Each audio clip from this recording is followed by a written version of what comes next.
imagination unless it is experienced.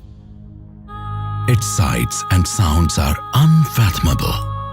Scenes that puzzle and perplex, yet amaze and enthrall. Saints whose presence can't be felt anywhere else.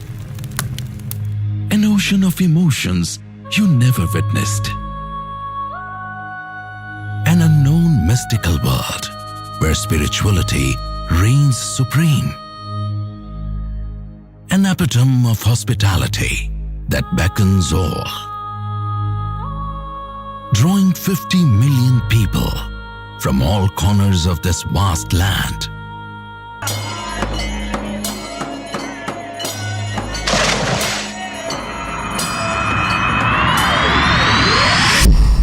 This is the Kumbh Mela, the world's largest, grandest, most spectacular event.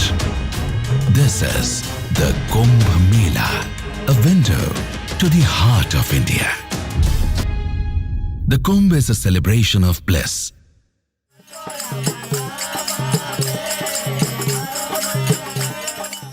A wonderful opportunity to rise above the pain and suffering. A rare moment to embrace divinity and participate in the festivity of human existence.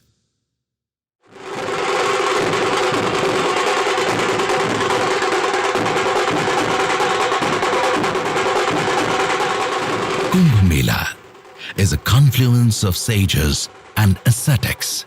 Without any formal invitations, these saints converge at the Mela site under the flags of their respective akharas and sects. The Kumbh Mela beckons to them and they respond. Emerging from their distant abodes in jungles, caves or mountains, the wanderers too turn their steps towards the Kumbh Mela. The purpose of the Mela traditionally is for sadhus to get together. Sadhus that are spread around the country, that have very little contact with each other. Remember, this is prior to cell phones and all of these things. They had very little way of getting to. The first Mela that I attended was the Ardha Kumbh Mela in 1971 in Prayag. And many of the sadhus there, people had not seen for years. They were living in the jungle, they were living in caves, they were living in the Himalayas doing their tapasya. But they knew that when the Mela happened, they would get together as a family gathering. The sampradayas are really families. And so the Mela is important for these family gatherings. Kumbh is a world renowned for its magnificence and grandeur. The entire country manifests itself in the Kumbh, which can be termed a national herald. In many ways, Kumbh denotes the essence of India. It flows through the very core of Indian way of life, reaffirming and revitalizing it. It would not be an exaggeration to term it as the driving force behind Sanatan Dharma. Kumbh Mela is the highest expression through which a nation celebrates its civilizational continuity. Kumbh is a rare moment when the sages, ascetics and spiritual masters from every corner of India reach householders. While normally devotees make difficult journeys to get blessings of great sages, in Kumbh, the sages come themselves to impart blessings.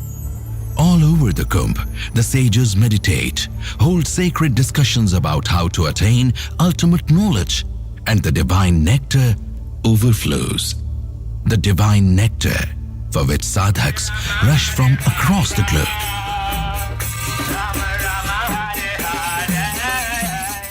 36 years ago, I wanted to go to Australia and stop over in India. And by chance, I landed up at the Ardha Kumbh in Hatwa. There was a full Kumbh in Jain at the time. And I had no idea at all what it was. And I met two saints who impressed me so much that now, 36 years later, I'm still in India. The Kumbh is a golden opportunity to glimpse into the soul of India, To understand India, one has to understand the essence of Sanatan Dharma, and viewing Sanatan Dharma through the looking glass of the Kumbh can make it simpler. Understanding the Kumbh can pave the path to understanding India, for Kumbh is India itself. It's inspiring. Just between the little old ladies and, people have these little compounds and these babas have this compound and someone, everywhere you're walking down, someone's teaching here, someone's teaching there. So this very vibrant, alive situation. It's not just people going to the river and bathing and coming back. There's something going on everywhere. And this compound feeds 1,000 people a day and that compound feeds 2,000 people a day. And over here, this one doesn't feed anybody, but there's lectures going on. And this one's really rich and fancy. This one's just a poor little place, side by side. And that's an interesting thing to see is the diversity and the intensity. It's like one of the most intense experiences on earth, I think, the Kumbh Mela. The presence of countless sages, saints and monks imbues the atmosphere of the Mela with purity that is impossible to experience elsewhere. Kumbh Mela, in its true sense, denotes an invocation to the collective conscience. Kumbh is a celebration of awareness, a Mahayagya for cosmic well-being. On the banks of the Mela flow sacred rivers, and among the multitudes of their banks flow sentiments that elevate humanity to a higher plane. Kumbh is organized at 4 places on the banks of sacred rivers, in the north at Haridwar, and in the east at Prayag on the banks of the river Ganga. Ujjain in the west hosts the Kumbh on the banks of river Shipra, while in the south it is the Godavari, whose banks at Nasik are the venue for the grand event. Rivers have always been revered in Sanatan Dharma. Riverbanks have traditionally been venues for organizing religious festivities. In fact, many pilgrimage sites called Tirth are located on the banks of rivers. Tirth means that place that transports or takes one across the symbolic river of life. In doing so, one is set free from worldly bondages. Kumbh, by virtue of being held on riverbanks, becomes the locus of attaining liberation. On an average, the Mela is held every 3 years across 4 different locations. Hence, each location becomes the chosen location after a span of 12 years. Once the location is declared, a temporary township emerges there almost out of thin air, ready to house the surging crowds that would descend there during the month-long fair. The Kumbh Township is a mobile citadel that moves from one location to another, taking within its folds the devout, whose numbers keep growing with every passing year. Traditionally, the Kumbh Mela has been the prerogative of akharas, that is, special sects to which sages and saints bear allegiance. Nearly all of the designated 13 akharas trace their origins to Adi Shankaracharya. Each akhara is distinct in its philosophy, practices of worship, choice of chief deity, etc. In spite of this diversity, all akharas subscribe to a common mission, the upholding and propagation of Sanatan Dharma. Their coming together at the Kumbh Mela bears testimony to this common purpose. It can intrigue an external observer that without any central authority, publicity, or formal invitation, how millions come together at the Kumbh Mela on specific date and place. Even more magical is the fact that they spend an entire month together in peaceful coexistence without conflict or discord, and sharing their knowledge, experience, and worldview with each other. After completion of the Kumbh, they return to their native places blissfully, with adding treasure of knowledge, austerity, and spirituality with them.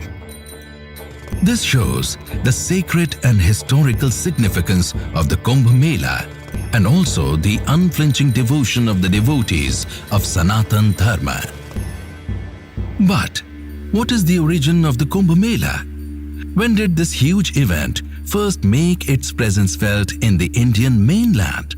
How did it become one of the torchbearers of Sanatan Dharma in this huge nation? Kumbh Mela is something that is very ancient in India, has no beginning. Therefore, there's no history of when it started because it's since the beginning of times. In Western religions, there is always history. There's always a particular beginning and event happened.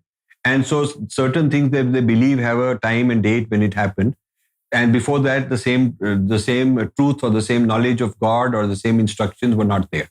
So there's a arrival of Jesus in one case, or God gives Moses the 10 commandments, and then the arrival of Muhammad, he gets Allah speaks to him. So in our case, something like the Kumbh Mela is beginningless. There is no one event in history from which it starts. That's a very important point.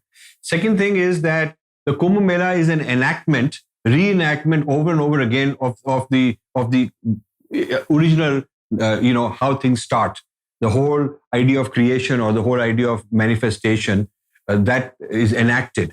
Now in Christianity and Islam and so on, they enact social events, political events, but there's no philosophical, metaphysical, cosmological event as such being enacted by them. It's so difficult for them to understand because there is no parallel to this in their own history.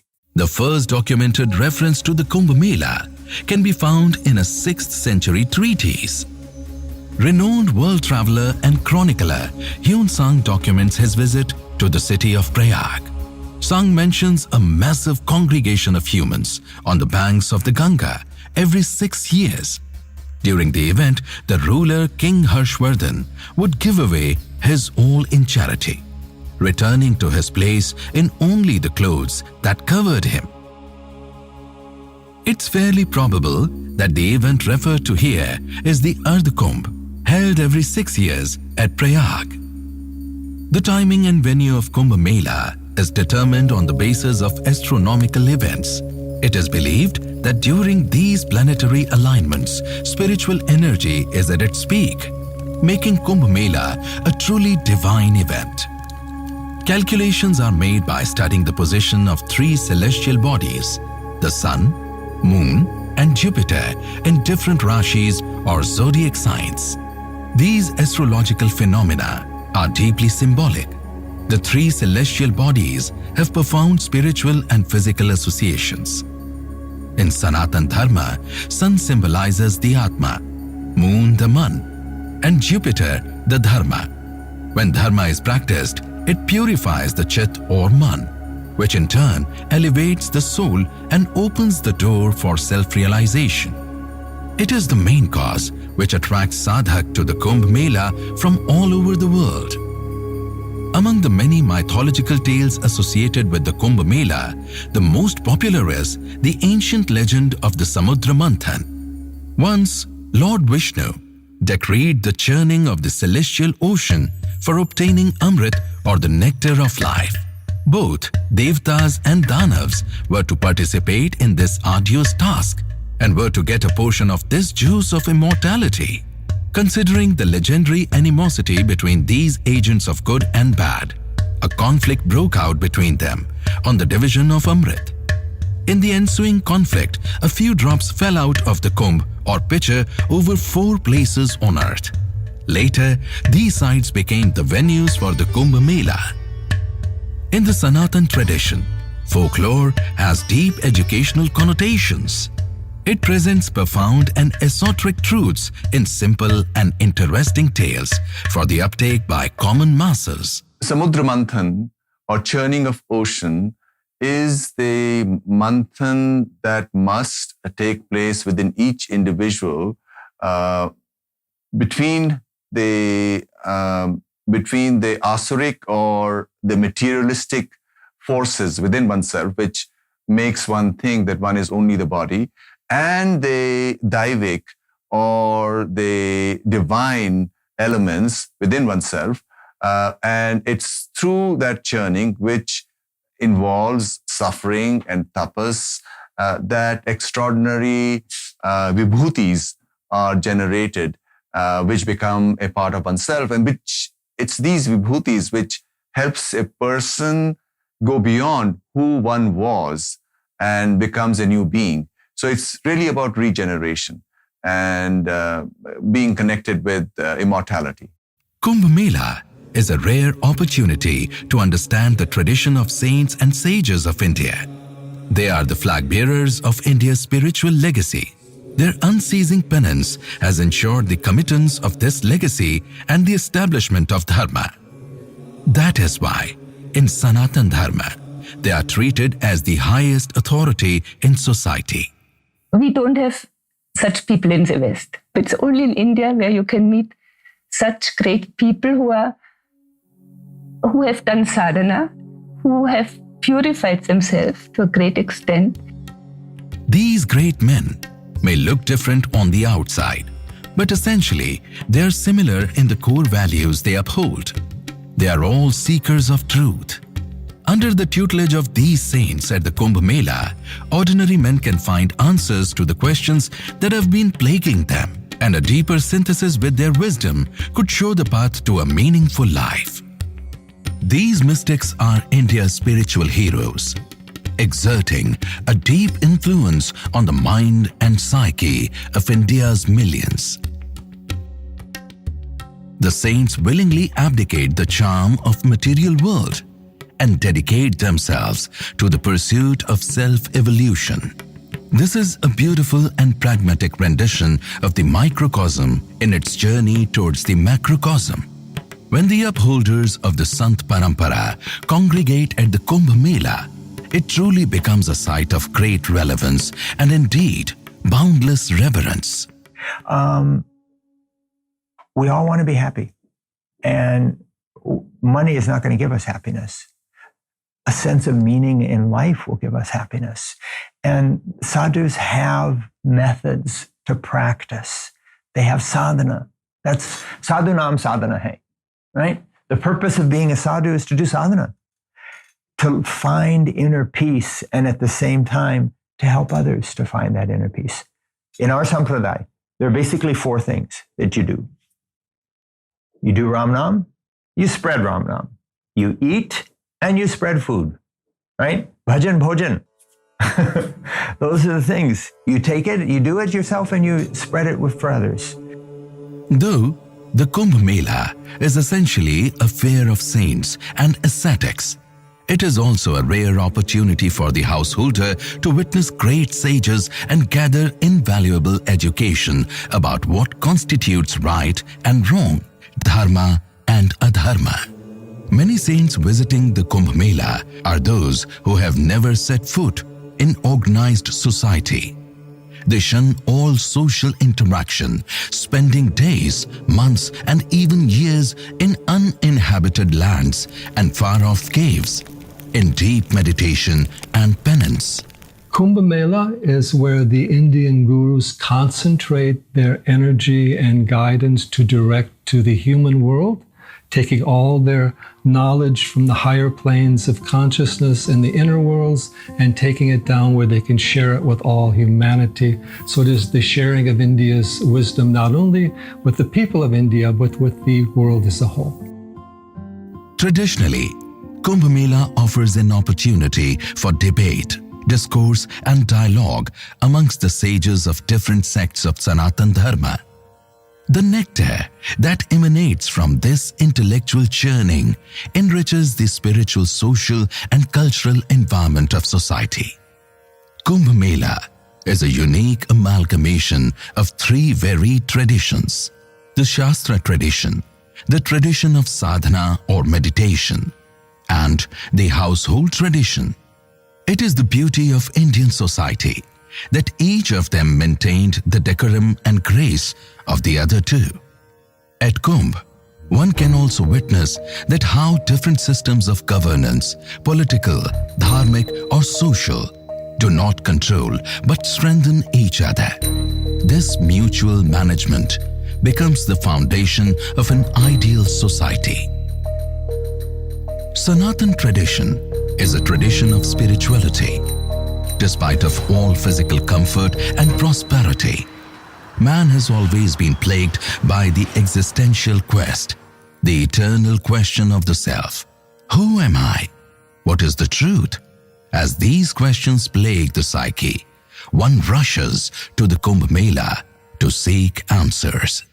Sanatan Dharma is the path of questioning of the deepest kind, which allows you to go beyond, which is something that traditional science cannot do, because each traditional scientific discipline is a framework for a specific limited study.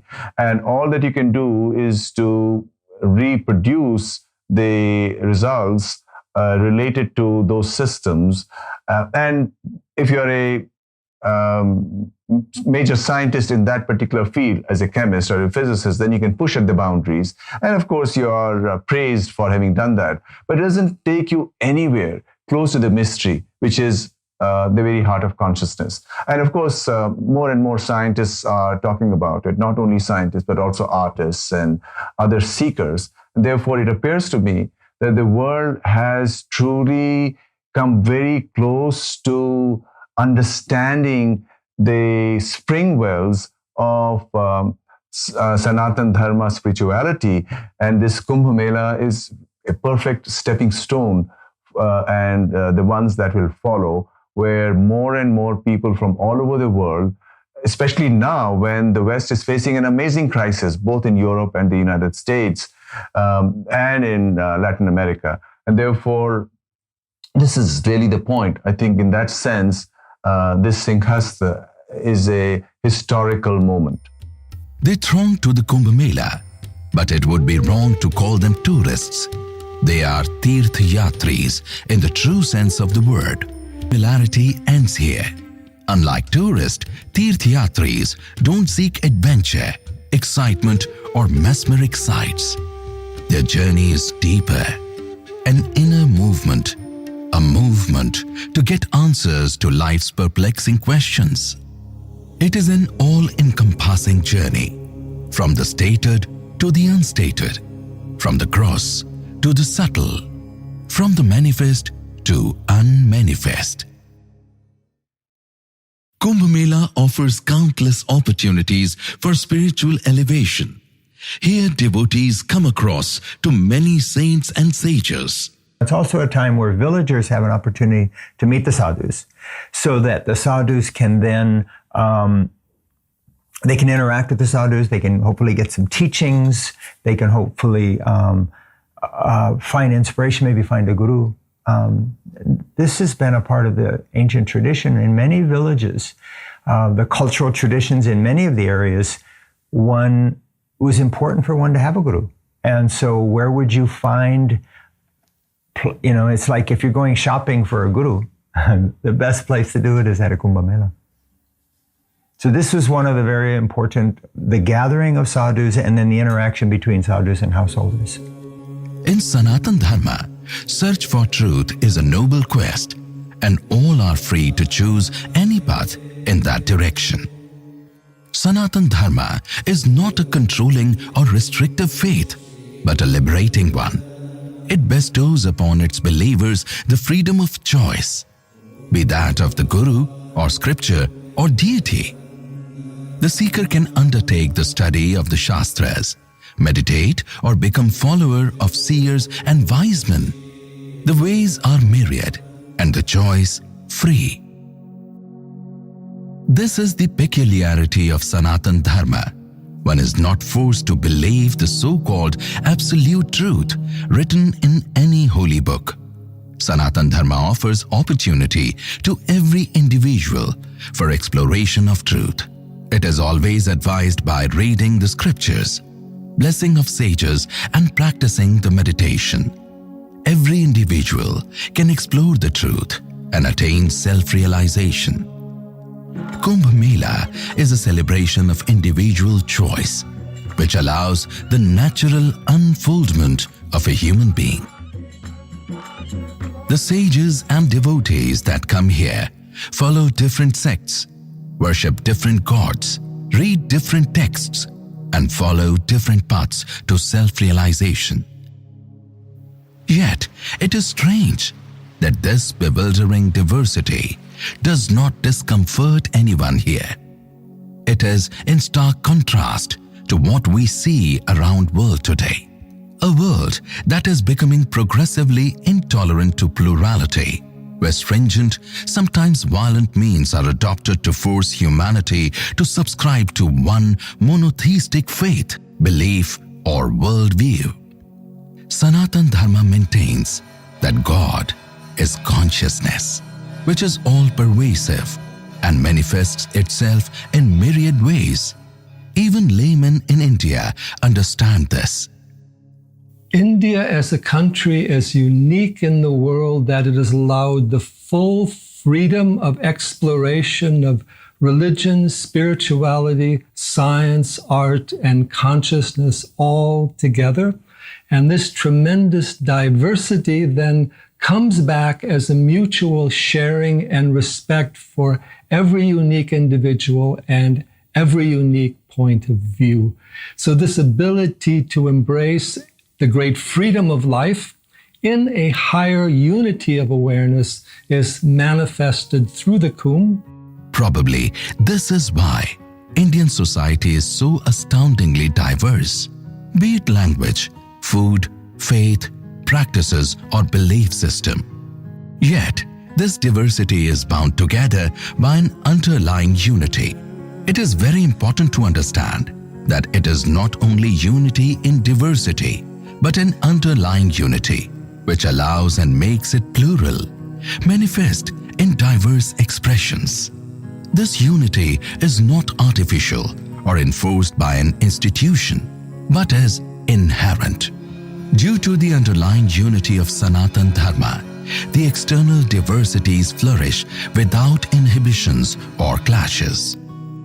In Hinduism, there is great respect for diversity and no place for strife or conflict.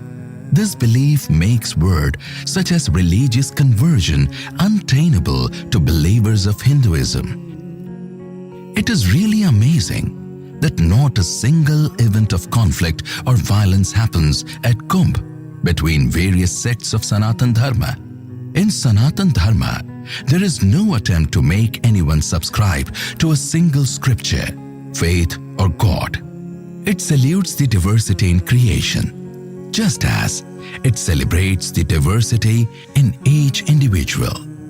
Such a deep understanding of the diversity in creation gives Hinduism a truly egalitarian outlook.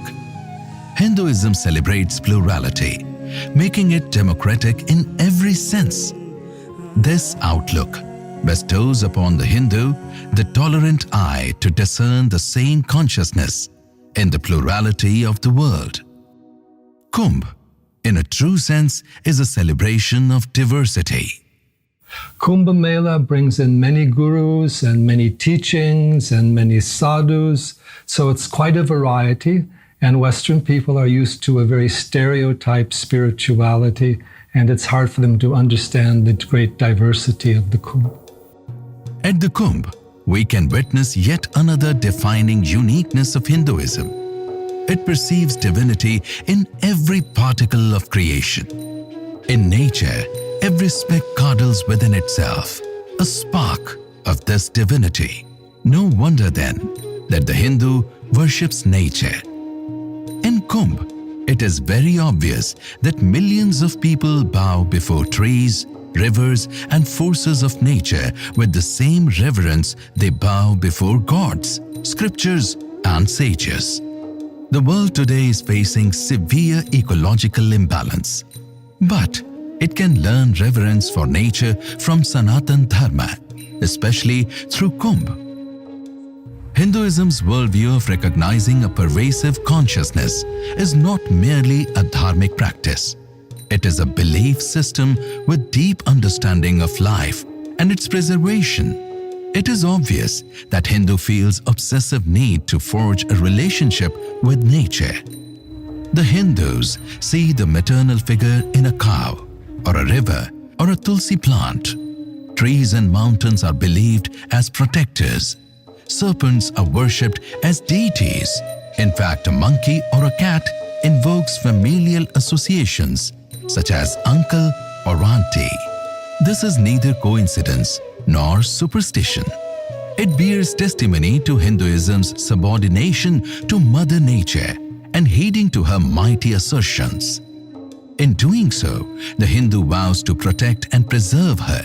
For a Hindu, it is not important who he is worshipping, but what is really important is the understanding that every creation of nature is divine and thus eligible for worship. The issue of sanctity becomes very important because in the West, sanctity is really limited. What is sacred, right? What is sacred is predetermined by the rulers, the religious leaders. In Islam, it's the mullahs or the clerics. In Christianity, it's the priests or the reverends. In Judaism, it's the rabbis. They determine what is sacred. Within the Hindu tradition, sanctity is much more prevalent. You can create a sacred space. I can create a sacred space. This is not something that Westerners understand. And so to see this idea of a sacred river, a sacred tree, a sacred stone, totally outside the context of thinking. And for them, many of them, it is seen as negative. This founding principle of Sanatan Dharma has ensured that this ancient civilization continues to thrive without conflict with nature. Both coexist in harmony, maintaining a balance that promotes growth and development. Sanatan Dharma maintains that every speck in nature is a manifestation of consciousness, and humans are but a part of the intricate pattern that nature weaves. Hence, humans can never be conquerors or controllers of nature. This humility makes Sanatan Dharma truly egalitarian. The Kumbh Mela is a reflection of this generosity of vision, a vision that suffuses every Hindu's outlook. He proclaims that nature is not to be subverted or exploited. Its preservation and upkeep is my duty, for I am but a part of it. The Kumbh Mela also reflects that the feminine principle has been regarded with the deepest reverence in Hinduism. In fact, the place of preeminence that the feminine holds here is difficult to find in any other civilization. Devi or goddess worship and Shakti or energy worship is widespread in Hinduism. All pursuits, esoteric or worldly, have an element of the feminine enshrined in them. Be in the arts, music, mantras or meditation, Hinduism perceives the female force in everything and bows before it in gratitude and supplication. This veneration of the goddess percolates down to the daily life of the Hindus too. Women are accorded a special place in society. When I met Ananda Mama, so many people came to her, and men and women, they bow to her. And it made me think, I mean, she's a woman, and big men, even, politicians, whoever, they would come and bow to her. And then they keep saying that the status of women in India is not good. I mean, this is something very, very strange. In ancient time it was there, and then the goddess worship is there. This great Brahman, he manifests in so many forms, and he manifests also in female forms. And so this worship is present in India, and it makes a whole culture maybe more feminine even, more gentle. This acknowledgement of woman power may not be apparent to the Western philosophers or social scientists, for it goes much beyond their interpretation of gender equality. At the Kumbh Mela, bathing in the holy waters of rivers holds deep significance. In Sanatan tradition, rivers are life-giving and are worshipped as worldly manifestations of the goddess.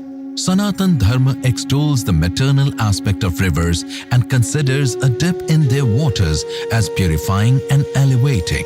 It also maintains a sense of duty towards the rivers for their preservation.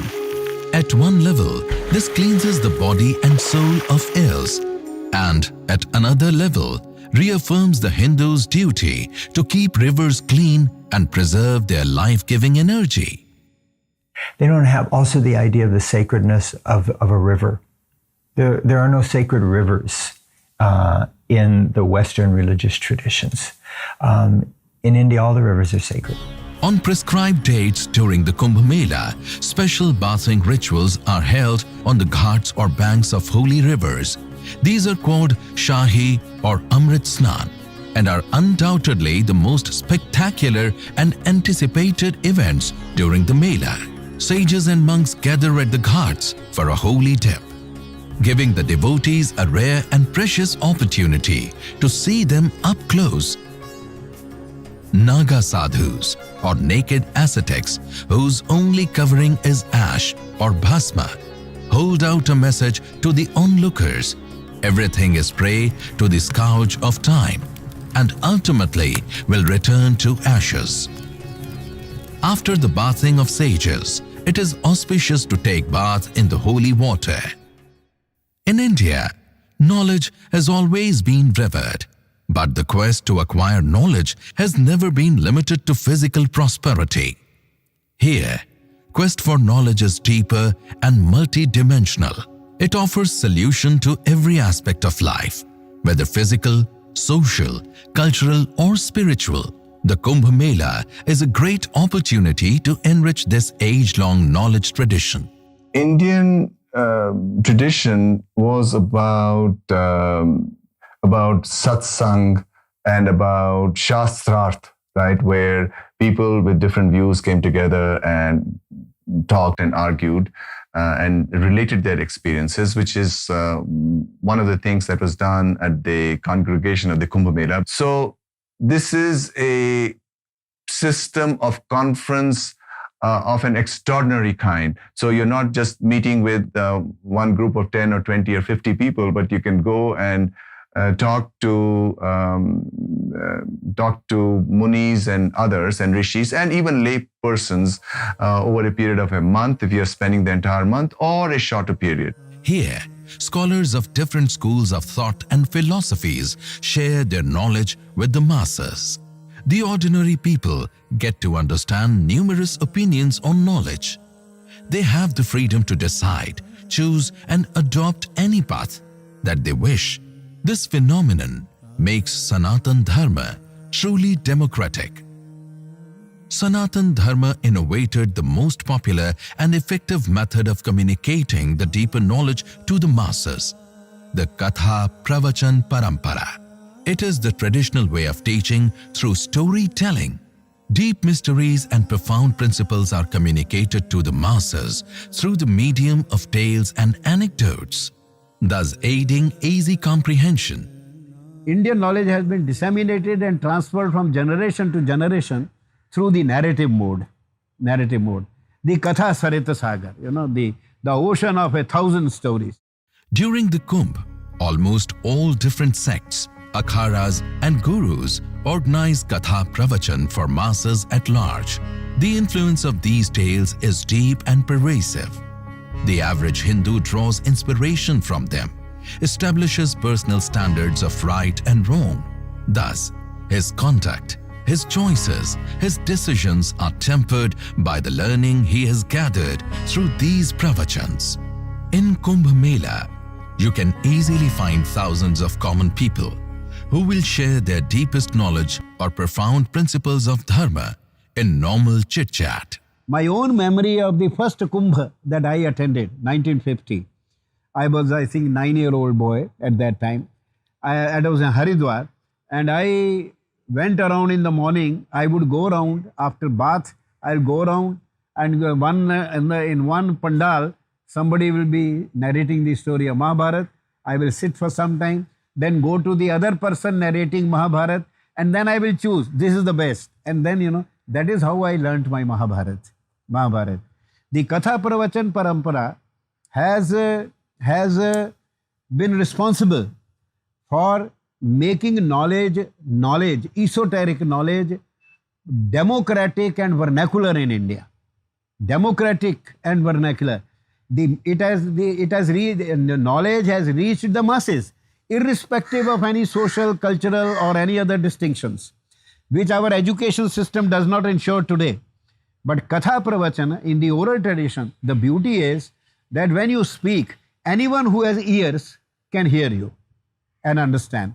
He doesn't need the reading ability, he doesn't need the writing ability, he can understand you. So Katha Pravachan has been responsible for the sedimentation of knowledge in the Indian people. It is the success of Katha Pravachan Parampara that Indian society has maintained its wisdom for thousands of years. It's the excellence and competence of Kathakars or storytellers who transmitted deep knowledge of Shastras to the life of common people. The philosophy is so profound, and even normal people understand what consciousness means, Chaitanya. I was once in a village, and there was a lady saint, Karunamai, and a bus full of villagers came. She was talking Sri Lalita. It was a Lalita temple, Chaitanya Rupa. Lalita is in the form of Chaitanya. And I thought, you can tell this in India to simple villagers, but if you tell it in the West to academics, they will have a blank stare and wonder what is this consciousness.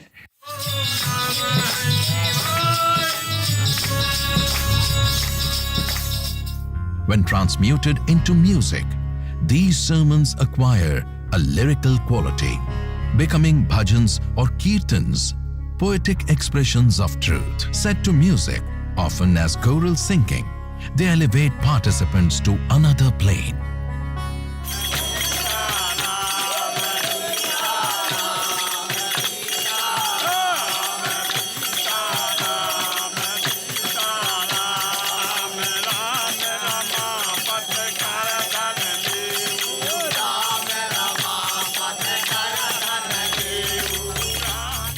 One can only marvel at the artistry of the storytellers who could so beautifully bind dharma, knowledge and truth into simple stories for general consumption and mass communication. Bhajan and Kirtan are gurgling perennial streams of spirituality that flows through Sanatan Dharma, once bathed in their cleansing water. From ages, the Kumbh Mela has been a platform for free and open discussion, without discord, with due reverence for all. There is interaction of people of varying opinions and worldview, with the common objective of arriving at the truth. In the West, there hasn't been a tradition of discussion, debate, open-mindedness, because God speaks, you listen, you obey. That's the end of the story. There's no discussion. And there's no such thing as Krishna and Arjuna having a discussion and debate. I mean, we have this all the time. Ram is having discussions with people. So for us, it is quite okay that, you even argue back to God, avatar. But in the West, it's sort of one way, that's it. So an obedience-based kind of a system. And therefore, we could safely say that there is a deeper tradition of intellectualism, of curiosity, of creativity in our system than in the West, where it is more based on compliance with rules that have been fixed for you. Therefore, the vibrancy of intellectualism and the diversity of ideas that people have is okay and encouraged in our system. Many terms and phraseologies that today have become the common parlance of the intellectual of the modern world have defined Sanatan Dharma since ages. Looking to this age-long tradition of Sanatan Dharma, contemporary focus on freedom of expression, open discourse, mutual respect and tolerance seems to be very superficial. There is plenty for the seeker at the Kumbh Mela. It is a literary fountainhead. It is an opportunity to learn about the literary traditions of numerous schools of thought, of appreciating diverse means of acquiring knowledge, of study, of growth. Many organizations set up exhibitions showcasing India's glorious history of truth-seeking, from days of yore to the present day. In many ways, the Kumbh Mela also provides an insight into the depth, interconnectivity, and strength of the social fabric of India. As obvious by its sheer size, management of the Mela is a Herculean task. The responsibility of boarding, lodging, feeding, transporting the millions who will visit the hallowed grounds is a miniature picture of management. At the Kumbh, this responsibility is shared by the administration and the society. At the designated location, every member of the society contributes, be it a child, an adult, or an elderly. People from every walk of life come forth to do their bit in making the event a thumping success. Be it a villager or a city dweller, a labor, farmer or businessman, an employee or a student, everyone contributes according to their capacity. Manoj Tiwari मेरा नाम है और मैं MPB से हूँ, assistant engineer mechanical engineer से, और मैं छुट्टी लेकर के यहाँ कुंभ में अपनी जल की सेवाएं देने आया हूँ। संतों और भक्तों के जूठे बर्तन धोना तो बहुत पुण्य का कार्य है।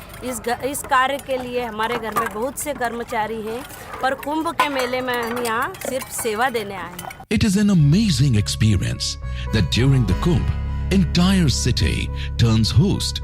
Faces wear smiles and hospitality becomes dharma. Invitations are dispatched to friends and relatives months before the event. In happy anticipation of the fair and the visitors it will bring along, everyone prepares to live up to the sanctity of saying, Atithi Devo Bhav. Guests are next to God. Hence, before the Kumbh Mela, nothing can be left undone in the welcome of the guests. This hospitality is not reserved for the known, but for every pilgrim to Kumbh Mela. This effectively reasserts Indian society's venerable tradition of respecting human ties and the inexhaustible zeal to keep them alive. In a world torn asunder by blatant individualism that fragments families and throws one into painful isolation, the hallowed grounds of Kumbh Mela can be learning grounds where individuals can resurrect belief in humanity and human relationships. This is a time when individuals merge in the whole. And the reason why the Kumbh can be transformative is because normally we remain locked in our own shell of bodies, thinking only about our own personal problems, anxieties, and issues. But when you are a part of a very large flow of people, of humanity, that's when you also find security and comfort in the multitude. It's an extraordinary experience, and this is the reason why this has regenerated generations of people in India as well as abroad, those who have been lucky to come down and be a part of it for centuries and thousands of years. Sanatan Dharma places great value on charity or dhan. And at the Kumbh Mela, dhan is performed at a scale that is astonishing. It's not only the largest of the wealthy, but the small yet valuable contributions from the poor that help in hosting this massive undertaking. In Sanatan Dharma, it's not the size, but the purity of intent that makes a dhan of worth.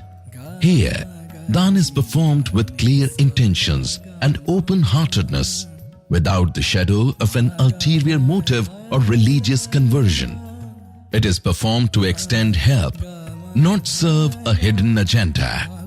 It is not in the nature of Hindus to advertise their charity in numbers or statistics. It's a good deed quietly done, without fanfare or publicity. But if ever the statistics were to be collated, they would astound us. The other more visible and recognizable work of charity would perhaps pale in comparison. In Sanatan Dharma, selfless service or seva is for self-realization, not at all for religious conversion. At the Kumbh Mela, the spirit of seva is evident everywhere. In the unending supplies at the feeding tents, where all are humbly requested to partake of the offering and to visit again, dhan dakshina is given to saints and seers in the effusive and generous hospitality accorded to every visitor. कुंभ के मेले के ऊपर अन्न क्षेत्र लगाते हैं। पंजाब से और भी कई लोग आ रखे हैं सिर्फ अन्न क्षेत्र के लिए, ताकि कोई लोग भूखे ना रह पाएं, ताकि हमारा इतना दूर से आना, पंजाब से आना यहाँ सफला हो सके। In spite of its many redeeming and unique qualities, Hinduism often has been charged guilty of casteism. Yet, the Kumbh Mela stands as a visible testimony to the contrary. Here, the fair is for all, be it the feeding tents, visits to temples, dips in holy rivers, or being in the tutelage of saints. All participate, all are welcome. This is social inclusiveness at its best. People also visit saints looking at their knowledge and austerity, despite of identifying their caste.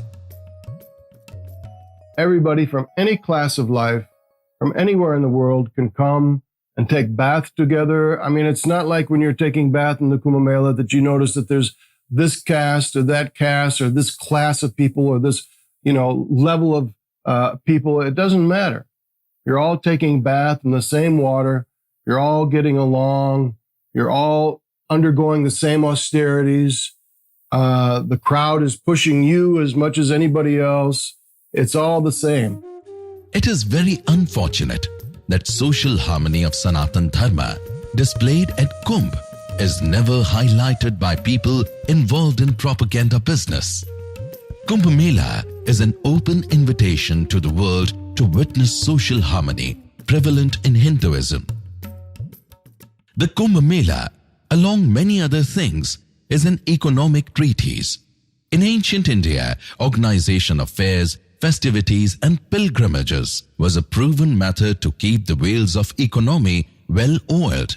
This is because such events provided plenty of opportunity to create avenues of employment. It is a great economic booster. When people travel from north to south, from east to west and crisscross, and when they travel in large numbers, then there is a big economic turnover. Though this angle of Kumbh Mela has not been thoroughly researched yet, it is easy to presume that the Kumbh Mela, being a massive venture lasting over a month, plenty of employment opportunities would surface here, benefiting big and small tradesmen, artists, artisans, farmers. Across the world, cultural and economic growth is seen as mutually contradictory or at best misaligned. But in India, there has always been a healthy and symbiotic relationship between the two.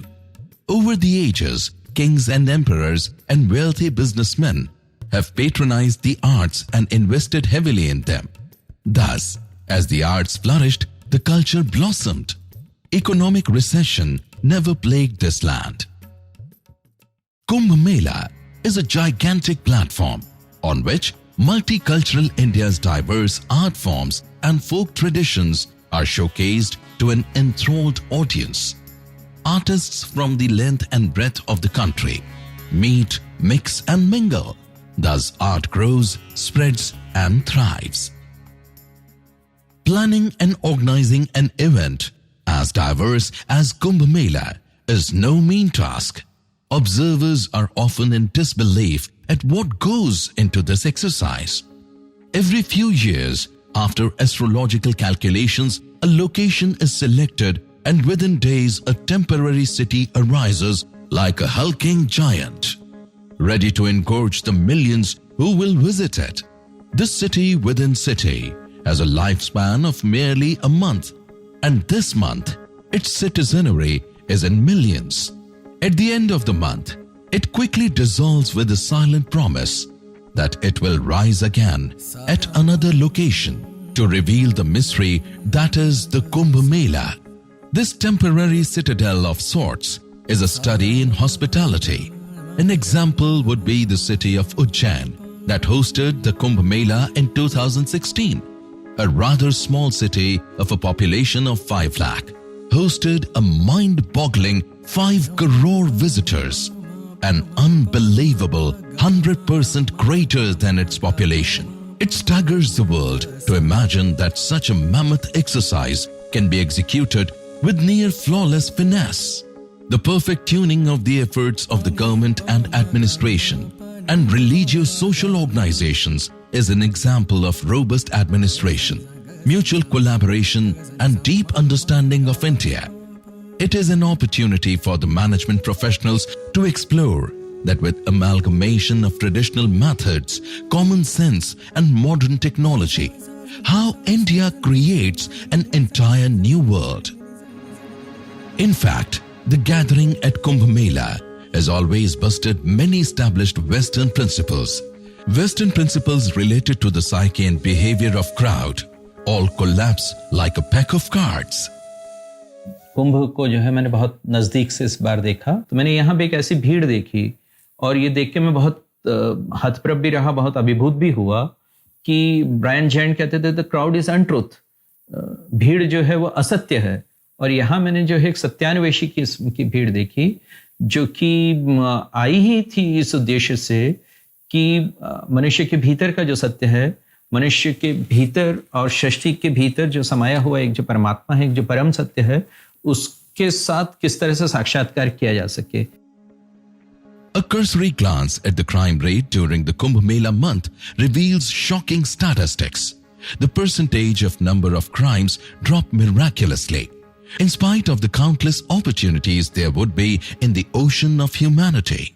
Indian state and the Indian society, it has maintained itself because the Indian people are self-regulated.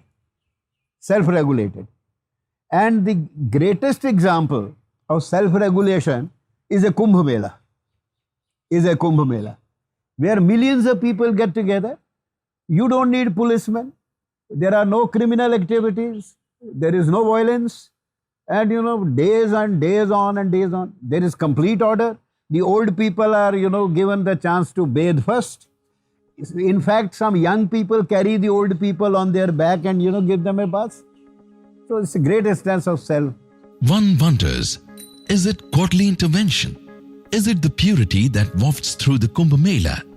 Millions of people take their food and drinking water during the Kumbh, but there have not been major reports of ill health. Temporary sanitation facilities are set up for the lakhs who visit. Forget an outbreak of epidemic. Even minor illness is a rarity. In fact, this phenomenon continues to baffle the world, especially medical science. The answer lies in India's ancient and unique enunciation of clean and unclean, pure and impure. Cleanliness here goes beyond the absence of anything dirty. It also goes beyond mere hygiene. Roughly, it means a state or condition cleansed of anything that sullies or soils. A condition not limited to surroundings or the body, but extending to the mind, the heart and the soul. The Kumbh Mela is truly an amazing event the world gets to witness. But it has also been the victim of misinterpretation and misrepresentation. Westerners find Kumbh Mela very difficult to understand. And there is nothing of such enormous scale that they've ever had, nothing of so much diversity. Because all the dharmic traditions, paramparas, all the jatis, from north, south, east, west, everybody comes. And so they've never had such an open architecture of society in the West, where it could be literally open to all sorts of people. They've had a very centralized, a church, authority in a certain institution. And so Kumbh Mela there's no headquarters of Kumbh Mela, there's no sort of event manager, there's no these kind of things, controller and controlling entity, office of Kumbh Mela that controls it. So these are some of the qualities of Kumbh Mela which are so unique that Westerners can just look at it as with awe. They can look at it as some amazing thing, some kind of a myth. Maybe it's a carnival or a festival. Maybe it's something very exotic, but they cannot really understand it the way Indians are able to feel very comfortable with. Misconception regarding Kumbh Mela are the outcome of erroneous understanding of Indian civilization and its worldview itself. It views life in its entirety, not through the narrow lens of cold reason or irrational logic. It refuses to dissect life into airtight compartments. It sees life as a continuum, and hence its worldview is holistic rather than fragmented. This worldview helps to enrich all aspects of life and motivates towards higher goals called dharma, artha, kama and moksha. The Kumbh Mela is grand manifestation of Indian view, which perceives the human life in physical, intellectual and spiritual form and offers environment to nourish all forms of life. The Kumbh Mela is a flag bearer of an ancient yet ever evolving philosophy, a philosophy that endows sublimity and purity in age of nature's creation, a philosophy that goes beyond a simplistic definition of life. It strives to probe deeper and extract the true meaning of life. It extols the profundity of life and also its innocence. Kumbh Mela can be termed a mirror image of an ancient civilization where knowledge was revered, where conscience was the ultimate arbitrator, where life got an opportunity to grow and expand, unfettered and untarnished. Mere logic would not suffice to truly understand and appreciate the Kumbh Mela. It requires a patient eye and a yearning heart. It involves an empathetic understanding of the process of maturation of civilizations and also the insight about the deeper and complex relationship between the individual and the society.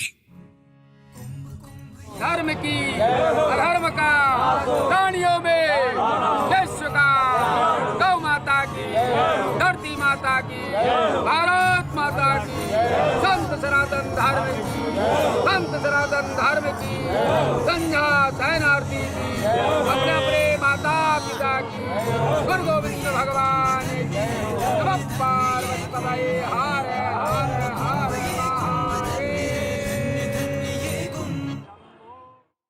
कुंभ ये कुंभ कुंभ है कुंभ कुंभ ये कुंभ कुंभ कुंभ ये कुंभ कुंभ है कुंभ कुंभ ये कुंभ कुंभ कुंभ ये कुंभ कुंभ है कुंभ कुंभ ये कुंभ कुंभ कुंभ ये कुंभ कुंभ है कुंभ कुंभ ये कुंभ कुंभ कुंभ ये कुंभ धन्य है धन्य धन्य ये कुंभ कुंभ कुंभ ये कुंभ धन्य है धन्य धन्य ये कुंभ कुंभ कुंभ ये कुंभ धन्य है धन्य धन्य ये कुंभ कुंभ कुंभ ये कुंभ धन्य है धन्य धन्य ये कुंभ कुंभ करीले कुंभ भरीले धन्य धन्य हुई जाए रे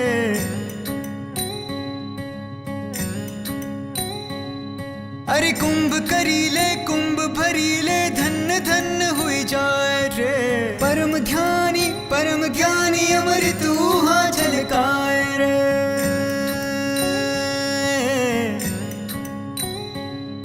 अरे कुंभ करीले कुंभ भरीले धन्य धन्य हुई जाए रे परम ज्ञानी अमृत ऊहा झलकाए रे कांकर पाथर जीव जनावर नदी झाड़ सब एक है हो कांकर पाथर जीव जनावर नदी झाड़ सब एक है बस सभी में एक प्राण सुन अलग अलग बस रूप है यही तत्व का अंतर दर्शन कुंभ मेला करवाए रे धन्य धन्य हुई जाए रे धन्य धन्य हुई जाए रे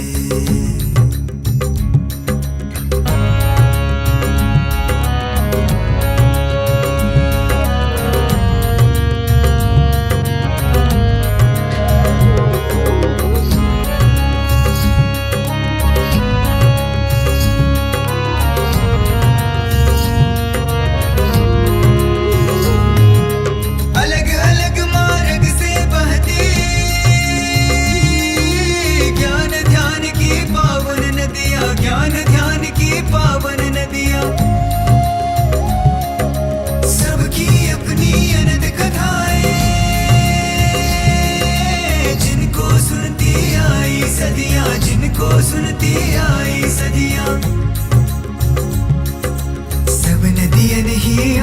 मिले जब सब नदियन ही आन मिले जब कुंभ मेला बुलवाए रे धन्य धन्य हुई जाए रे धन्य धन्य हुई जाए रे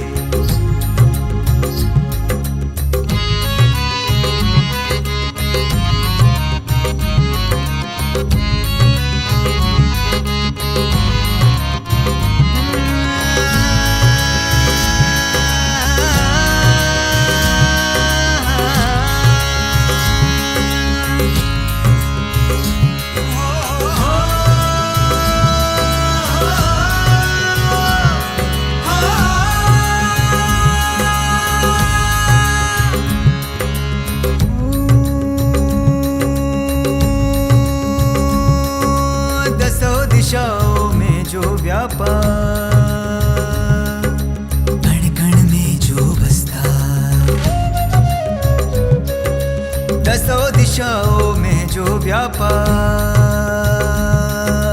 कण कण में जो बसता कण कण में जो बसता कोटि देह को करी के धारण पुण्य धरा पर रमता हो विराट दर्शन करे प्रभु का विराट दर्शन